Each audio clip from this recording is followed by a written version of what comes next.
If you're just starting playing guitar, trying to figure out your equipment setup can be very overwhelming. These days there are so many options for guitars, amps, and effects pedals, it can be nearly impossible to pick out the right equipment for you. However, there's some effects pedals that are so essential they're found on practically every pedal board. In this video, I'll show you 5 essential pedals that should be on everyone's pedal board and how to adjust them to get the right tone for you. So if you want to get the most bang for your buck out of effects pedals and take the mystery out of it, this is the video for you. And stick around to the end where I'll show you how everything ties together and complements each other. Also, remember to leave a comment with your most essential guitar pedals. And if that sounds good to you, grab your guitar and let's go.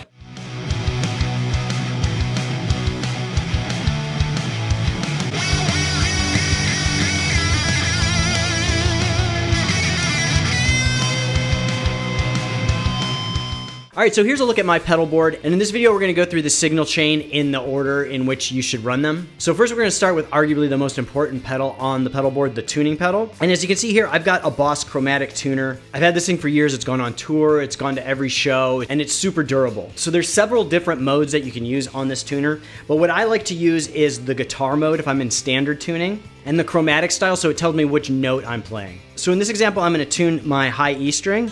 So we're going to play the high E, and you can see it's lit up green. Now let's say it was a little bit flat. That's gonna bring it down to the red on the left side. And as we tune it up,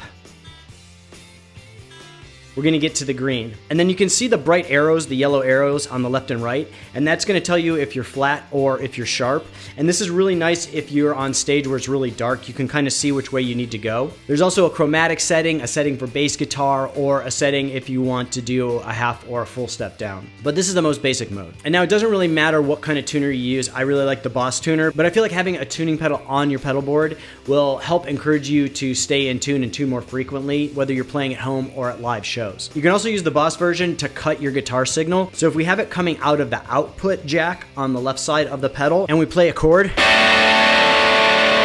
can click the pedal and it's going to cut our signal. So we can use that to cut our signal out at any time. And then we hit it again and our signal's back on. So it's really good for in between songs when you're playing live, or if you just want to cut some noise while you're playing at home. And then if you go out the bypass jack, it's just going to play through regardless if the pedal's on or off. And so the tuning pedal is always going to be first on your signal chain because you want the pure guitar signal going into the tuning pedal. If you have effects run before it, it could affect the signal and affect the readings on the tuner. All right, and so the next essential pedal that you're gonna want in your signal chain is an overdrive pedal. And so as you can see on my pedal board, I've got the Tube Screamer TS9DX. I really like this pedal because it has multiple options for overdrive, but most overdrive pedals work the same, they might just sound a little different. And so basically an overdrive pedal is meant to mimic a tube amp being pushed to the max where it starts to break up and get that gritty sound. It's used a lot in blues and classic rock style music. So we'll start off with my clean tone. I'm playing through my Fender Twin Reverb 65 reissue amp, which tends to be a very brightly toned amp.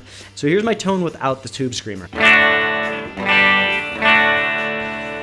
So it's a pretty neutral tone so we can really hear the effects of the Tube Screamer. And this Tube Screamer, you've got a drive knob, which as you turn it up, it's gonna give you a little bit more grit. You've got the level knob, so that way you can adjust how loud the pedal is. Because a lot of times when you hit the Tube Screamer on, it's gonna make your signal louder, so you can adjust that with the level. You've got a tone knob, which works like pretty much any other tone knob. If you turn it to the right, you're gonna get more treble. If you turn it to the left, you're gonna get more bass. And then on this one's got a mode switch, so you can switch between different kind of tonal features and amount of overdrive. Right now I've just got it in the classic TS9 mode. And so as you can see, I've got the drive at about 3 o'clock. I've got it pretty far up so we can get a decent amount of breakup. I've got the level at 12 o'clock. So basically with my amp, at 12 o'clock on the Tube Screamer, the clean tone should be just about as loud as the overdriven tone. If I turn the level up, then my overdriven tone would be louder than my clean tone, which is a cool effect. A lot of people like to do that, so you can play rhythm with the clean tone, and then you kick on the pedal and you get that overdriven lead tone that kind of lets you cut through a little bit louder than before. And then I really like the tone at about 3 o'clock, especially with the amp settings that I have right now.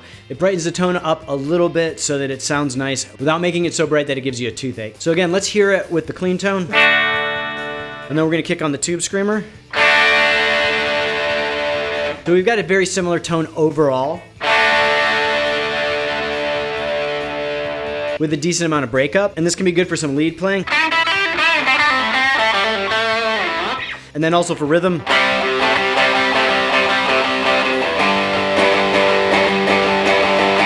So very rock and roll, very kind of bluesy sound. If we switch over to the neck pickup, we get a really cool kind of bluesy tone.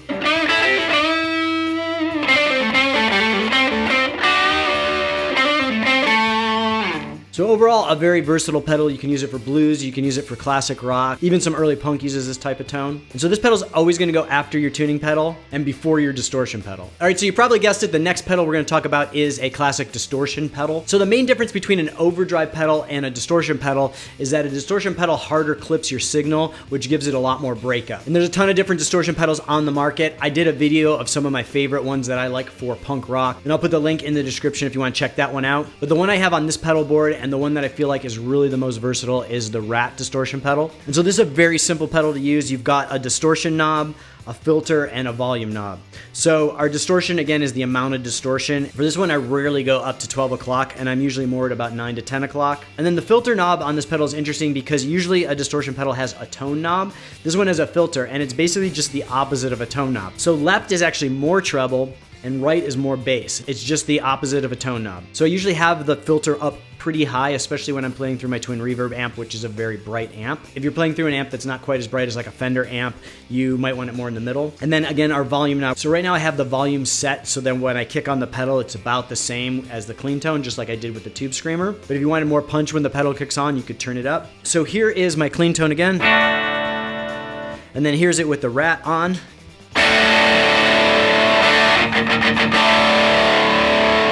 So you can hear it's much thicker than the Tube Screamer. Let's go back and forth. So Tube Screamer Overdrive. And now Rat distortion. So I used the filter knob and aimed to keep the tonal qualities very similar to the Tube Screamer so you could kind of hear the difference between the two pedals. So the Rat can give you anything from like kind of classic rock up to more modern rock, punk, grunge, and then it can give you a really thick fuzz too. So in this setting, it's kind of grungy rock and roll.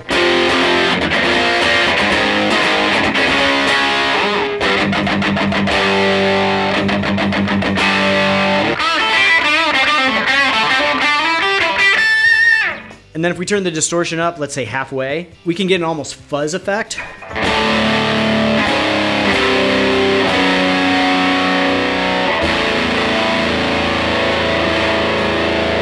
With like practically endless sustain. So a very versatile pedal, but again, we want this in the signal chain after the tuner so that it doesn't affect the tuner's signal. And we also want it after the Tube Screamer. And the reason we want to do that is sometimes we can stack the two pedals.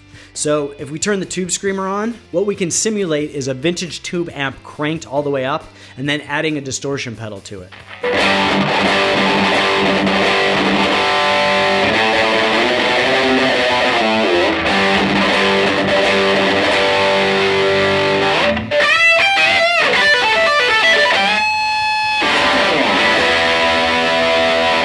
So we can get kind of an 80s or 90s metal tone out of that. And you can experiment with the settings on stacking it. I usually like to keep the overdrive pedal about where I showed you so it gives that kind of breakup. And then I'll adjust the amount of distortion and the tonal qualities of the distortion pedal to tweak it in for the application. All right, so the next pedal on our chain is an equalizer pedal. Now some people like to put the equalizer before the distortion and overdrive pedal, so it would be second in the signal chain after the tuner. And that's fine if you want to do that. For me, I like to put it after because I like to use the equalizer pedal to just kind of fine tune my tone. So a lot of times I'll be playing either the overdrive pedal or the distortion pedal, and I just won't be able to dial in the tone that I want. And so the graphic equalizer allows you to adjust different frequencies so that you can just kind of fine tune the tone. So for example, if you like a scooped mids style tone, you can set the graphic equalizer like I have it right here. So we'll hear what it sounds like with just the Rat distortion pedal.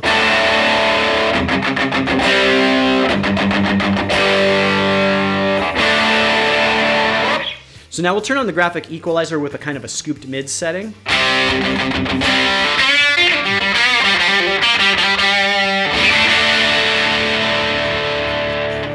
So again, you can hear we've taken out some of those mid frequencies and we've got it kind of a more present, crisper tone. But we can use that graphic equalizer pedal to cut any frequencies that are maybe a little too overwhelming or boost any frequencies that we don't feel like we have enough of. And another really cool use of the graphic equalizer pedal is as a boost. So if you adjust the level knob up on the equalizer pedal, we can actually get a boost when we turn that pedal on. So here's it without the boost, and then I'll click it on. So if you're playing rhythm,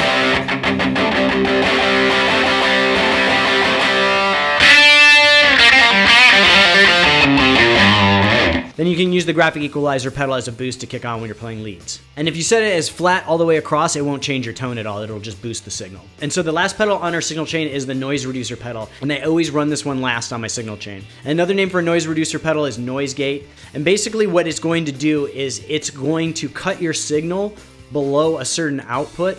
So it cuts that amp noise that kind of sits in between your playing. So I have the noise reducer pedal on right now, and there's not a ton of amp hum. But if we turn it off, you can hear that amp hum now. And if you're stacking pedals, it gets even louder. So kicking on the noise reducer pedal cuts that, but we can still play.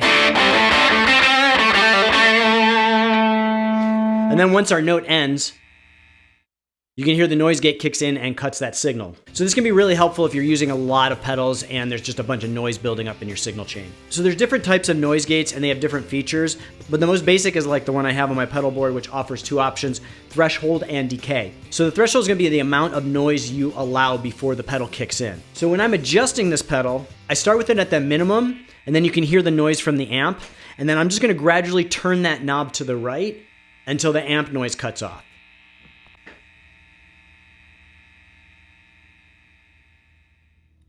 All right, so right about there, we've got our amp noise completely cut off. And then if we play the guitar, it's not cutting any of the playable signal. And then the next knob, the decay, is gonna determine how fast the noise gate cuts that signal. So if we have the decay all the way to the right, it's gonna take a long time for that signal to be cut. So again, we play a chord, and then it's gonna take about 2 or 3 seconds before it's fully cut.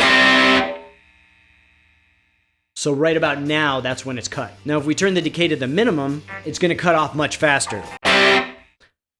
So here, there's almost no time before it cuts in.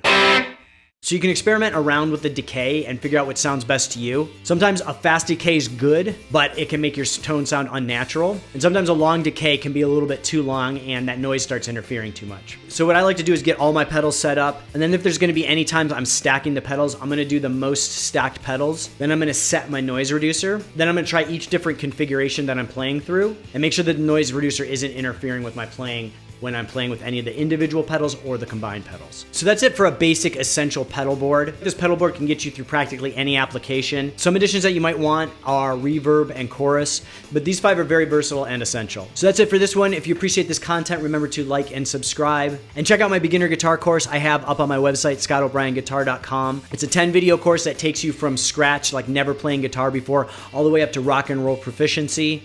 The videos are easy to follow and there's some cool songs to learn along the way. And I'll see you guys next time.